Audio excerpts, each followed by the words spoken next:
Le Louvre, en version sang et or.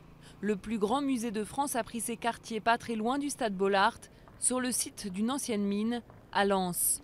On y croise quelques chefs-d'œuvre comme La Liberté guidant le peuple de Delacroix ou La Madeleine à la veilleuse de Georges de la Tour.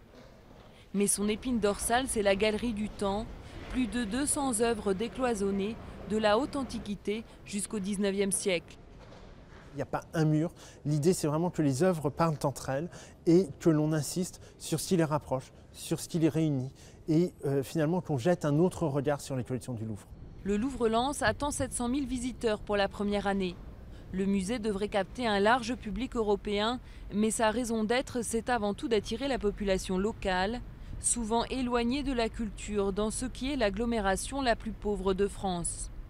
Peut-être qu'on n'attendait pas le Louvre là, quelques-uns ne l'attendaient pas du tout en dehors de ces murs, comme s'il devait rester simplement dans l'enveloppe du palais parisien. Et donc c'est toutes ces réticences ou résistances qu'il a fallu vaincre. Le musée ouvre ses portes au public le 12 décembre. À Lens, on espère qu'un jour même la Joconde prendra le TGV pour venir s'installer un temps dans le bassin minier.